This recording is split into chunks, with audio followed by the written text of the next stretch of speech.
নমস্কার সুপ্রিয় দর্শক, সকলকেই স্বাগত হিন্দু লাইফস ম্যাটার ইউটিউব চ্যানেলে। দর্শক, গতকাল একটা ভিডিও দিয়েছিলাম আপনাদের কাছে যে চট্টগ্রামের চেরাগীর মোড় দিয়ে গণেশ পূজার প্রতিমা নিয়ে যাওয়ার সময় প্রতিমা লক্ষ্য করে সেখানকার একটি মসজিদের এতিমখানা থেকে গরম জল ছুঁড়ে মারা হয়েছিল এবং তার পরিপ্রেক্ষিতে যখন যারা প্রতিমা নিয়ে সেই দিক দিয়ে যাচ্ছিলেন তারা প্রতিবাদ করতে গেলে তাদেরকে ঘরে আটকে রেখে ৩-৪ জনকে মারপিট করা হয়েছে এবং ইট পাটকেল নিক্ষেপ করা হয়েছে। পরবর্তীতে সনাতন ধর্মাবলম্বীরা এই ঘটনা জানার পরে তারা শত শত হাজারে হাজারে মানুষ সেই চেরাগী মোড় এলাকায় বিক্ষোভ করে, সেখানে অবস্থান কর্মসূচি পালন করে এবং রাত থেকে শুক্রবার রাতে সেই ঘটনা এবং শনিবার সারাদিন এবং রবিবারও সেইখানে তারা অবস্থান নিচ্ছে। তো এরই মধ্যে যে সেখানে চরম উত্তেজনাকর পরিবেশে উত্তাল স্লোগান দিচ্ছিল হিন্দুরা যে তারা জানমালের নিরাপত্তা চায়, নির্বিঘ্নে তারা নিজ নিজ ধর্ম পালন করতে চায়। এবং তখন আশেপাশের সড়কে যান চলাচল বন্ধ হয়ে যায় এবং পরিস্থিতি নিয়ন্ত্রণে সেখানে পুলিশ এবং বিজিবি এবং সেনাবাহিনীর একাধিক টিম মোতায়েন করা হয়েছে। এবং আমরা দেখেছি যে ভিডিও ফুটেজে তারা সেই মসজিদের এতিমখানায় গিয়ে তারা তল্লাশি করতেছে কোন জায়গা থেকে জল এসেছিল। পানের ভয়ে আমরা নেমে আসছি এখান থেকে, কিন্তু এদের ছাড় হবে না। সেনাবাহিনী কি করবে না করবে আমরা জানি না, ঠিক আছে? আমরা এটা শেষ দেখেই ছাড়বো। ধর্মীয় প্রতিষ্ঠান হয়তো আমরা কিছু করবো না, এটা তো লেখা আছে জামে মসজিদ, মন্দির মসজিদ দুটোটাই এক, ওইখানে ভগবান থাকে।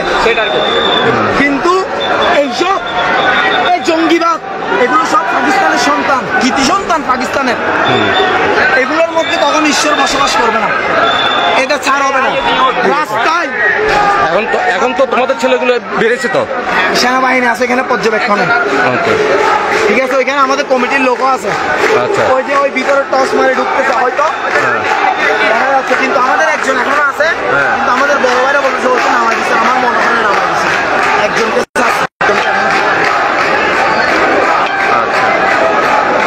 পরিস্থিতি তো বুঝতে পারছেন, সবাই দেখতে পাচ্ছেন কি অবস্থা। এই পরিস্থিতি হলে এখানে কি হবে পরিস্থিতি?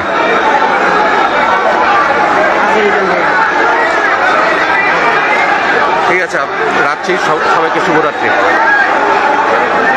এই ঘটনার রেশ কাটতে না কাটতেই আমরা আজকের যেই সর্বশেষ সংবাদ সেটা হলো চট্টগ্রামে গণেশ পূজার মণ্ডপে ভাঙচুর হয়েছে।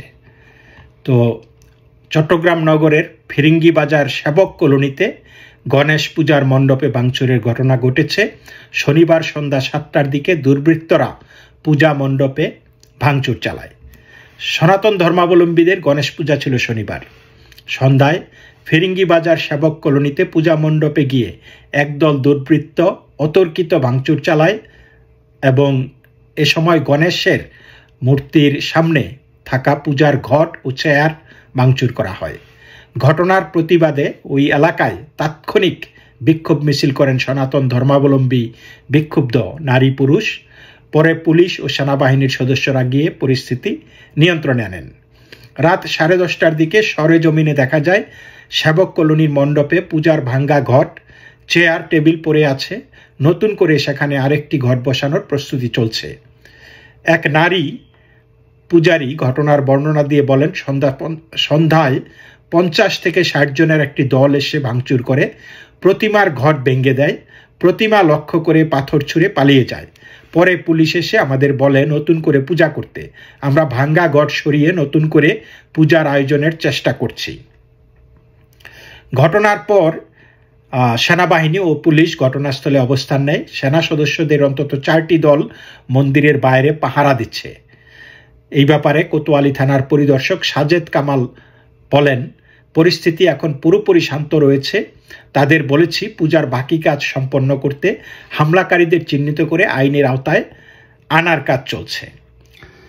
এদিকে দেশব্যাপী হিন্দু নির্যাতন, মঠ মন্দিরের উপর হামলার প্রতিবাদে বিক্ষোভ করছেন হিন্দু সম্প্রদায়ের মানুষ এবং এই শনিবার বিকেলবেলায় চট্টগ্রাম নগরীর চেরাগি পাহাড় মোড় এলাকার সমাবেশ থেকে, বিক্ষোভ সমাবেশ থেকে বক্তারা বলেছেন যে সাম্প্রদায়িক হামলা হতে থাকলে বাংলাদেশে গণতন্ত্র ব্যর্থ হবে। খুলনার প্রশাসনের উপস্থিতিতে কলেজ ছাত্র উৎসব মণ্ডলকে হত্যা চেষ্টা সহ দেশব্যাপী সংখ্যালঘু নির্যাতন, মঠ মন্দিরের হামলার প্রতিবাদে বিক্ষোভ সমাবেশ ও মিছিল করেছেন চট্টগ্রামের সনাতন ধর্মাবলম্বী নারী পুরুষরা। শনিবার বিকেলে নগরীর চেরাগি পাহাড় মোড়ে অনুষ্ঠিত এই সমাবেশে বিপুল সংখ্যক নারী পুরুষ অংশগ্রহণ করেন।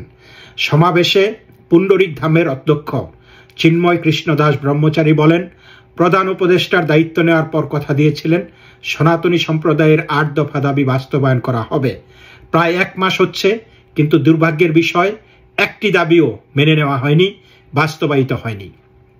চিন্ময় দাস বলেন, সাম্প্রদায়িক হামলা হতে থাকলে বাংলাদেশের স্বাভাবিক মর্যাদা, অসাম্প্রদায়িক চরিত্র ও গণতন্ত্রের বিকাশমান ধারা এগুলো কোনো কিছুই থাকবে না। এসব ঘটনায় সনাতনীরা খুবই আতঙ্কগ্রস্ত।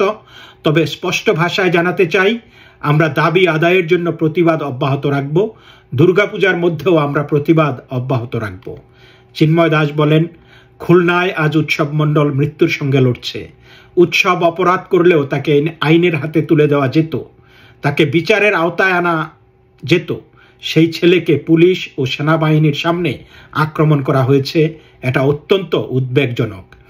গত শুক্রবার রাতে নগরীর চেরাগি পাহাড় মোড় এলাকা দিয়ে গণেশ প্রতিমা নেওয়ার সময় গরম জল ছুঁড়ে মারা এবং এরপরের উদ্ভূত ঘটনার বিষয়েও উদ্বেগ প্রকাশ করেন চিন্ময় কৃষ্ণ দাস ব্রহ্মচারী। সমাবেশে বক্তব্য দেন ইস্কন প্রবর্তক শ্রীকৃষ্ণ মন্দিরের অধ্যক্ষ লীলারাজ গৌরদাস ব্রহ্মচারী। তিনি সব মঠ মন্দিরে ভাঙচুর ও সাম্প্রদায়িক হামলার ঘটনার বিচার দাবি করেন।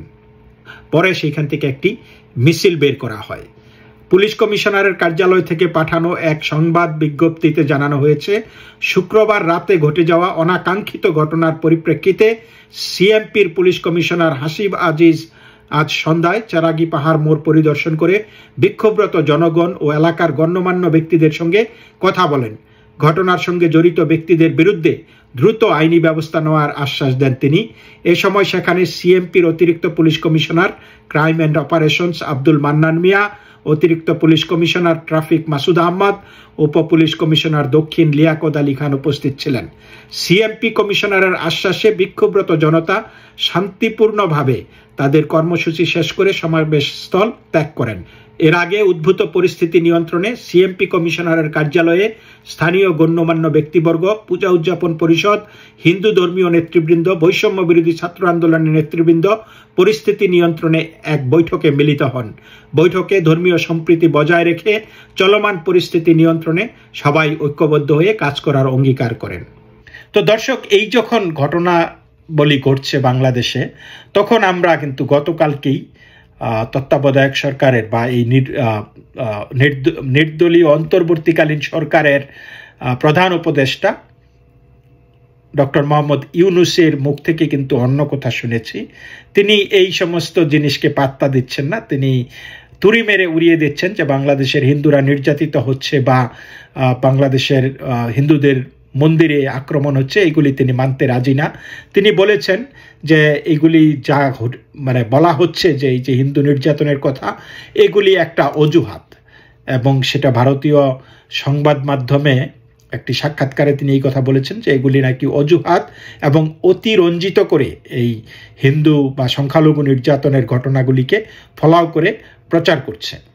তো দর্শক, এই আবহে আমরা বলতেই পারি যে যেই ব্যক্তি বা যারা, যেই সমস্ত কর্তৃপক্ষ সমস্যা আছে সেইটাই স্বীকার করছেন না, তাহলে সমস্যার সমাধান করতে তারা আগ্রহী, এইটা আমরা কিভাবে আশা করতে পারি? তো দর্শক, এই পর্যন্তই। আপনারা সকলেই ভালো থাকবেন। নমস্কার।